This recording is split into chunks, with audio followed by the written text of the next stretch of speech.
I'm quite happy that everything now is where it should be. I've moved this little finger in, you can see here. There's a bit more wood to come away there slightly, but the fingers look about right. So what we're going to do now is go over this surface and refine it further, what I'm calling modelling. In other words, coming to a finished surface and actually shaping these to their final sort of form. So it doesn't matter where you start, but you can start with, say, up here. Get yourself your tools, make sure they're nice and sharp, and then I'm just going to be with this, and I would recommend tools about 1/4 inch, so these sort of sizes, and just start working over the surface. So you can push that down into there, for example, and push that one down into there to make more of a shadow in here. And just keep an eye on the lighting, just gradually alter these surfaces.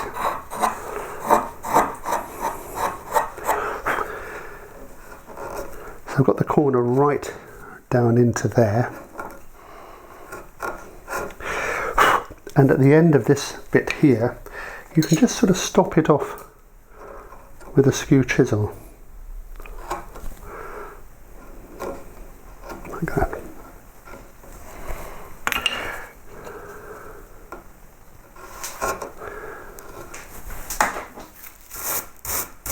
The actual surface here, you want to keep that flat, although it's sort of rounded at the sides. This bit where the knuckle tenses, you can keep that flat. So we can switch to something a little bit wider here. I'll make sure that these are flat there, and there, and there, and coming down onto the knuckles. So the knuckles themselves, which are rounded over, a bit proud, and then they're going to come back down here in this direction and bring the sort of creases just softly into the back of the hand here, so just implying these sort of tendons. And then you can start bringing this back down, this whole, clean up this area here, and then you get to back into the wrist, which is somewhere where that little bone is here. Now what's going to happen here is as you come down this direction and you come down this direction, cleaning up here, you get this problem going on there. So what you need to do at this point is to find a tool that is that sort of shape. Let's see, perhaps this one, that sort of curve, the sweep is that curve, and then you can come across it like this with a bit of a slice. So just gradually coax that in, light cut,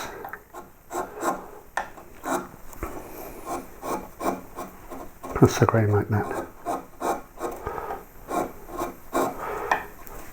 And you can clean this up, and you can clean all the way back here beyond where you're going to cut it off.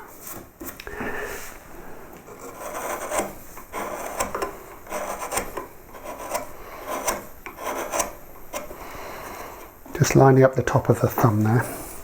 So I'm going to start undercutting here like this, bring it round.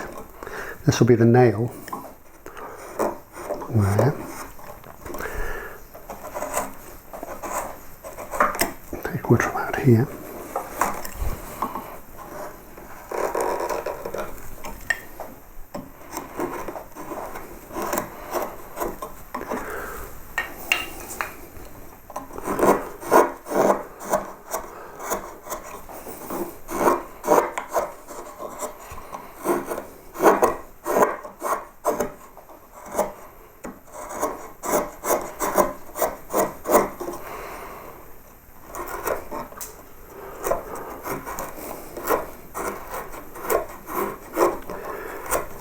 A lot of this finger is tucked underneath the thumb here, so it's only a little bit we can get at. This is good.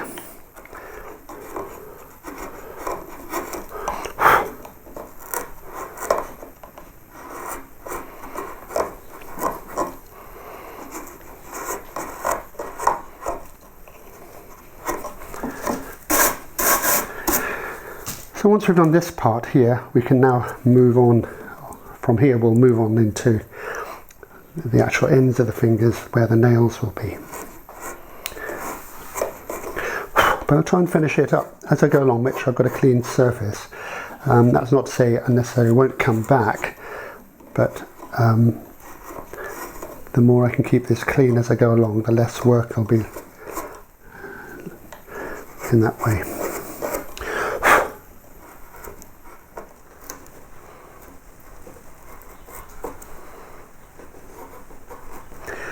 So you can bring these fingers down like so into the palm, and the nails will be at the bottom here, and then bring the muscle here underneath.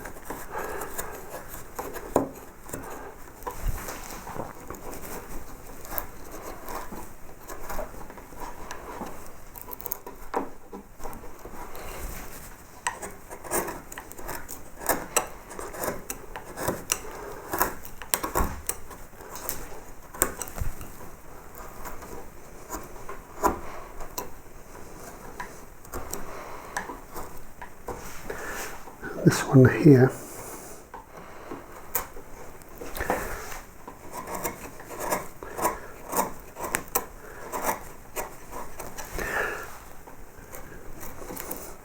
I'm going to need a smaller gouge to get in there, but the same sort of idea.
So you can see how this thumb will tuck underneath there like this.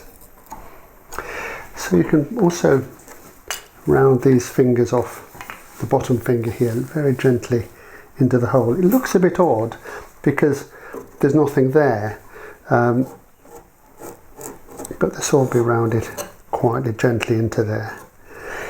And then make sure that you've got, you know, this muscle here, little groove, and you can work back into that. So you can finish off this bottom side.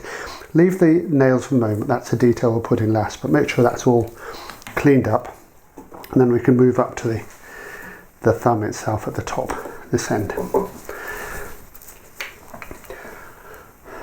When I was cleaning up the hand here, I realised that this bit of the little finger is too long when it came right down here, so I've undercut that and pulled that back here.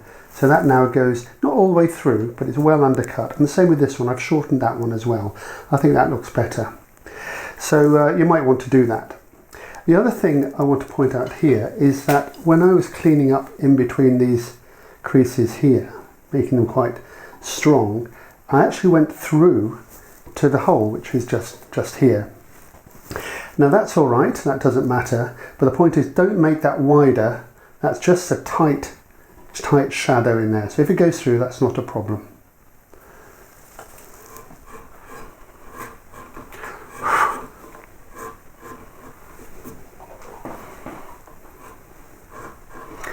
Now with the thumb, what you've got is this sort of creases folding into here. So look at your hand and see how that folds into there. So this is, it's not square like this, it's down a little bit here, and you have this bit of a muscle here, or a bit of a hollow depending on your hand, and then you can put in these creases along here like this, coming round, and shape the thumb so that it's a nice shape. You'll come to a crease up here, so we can put this in there.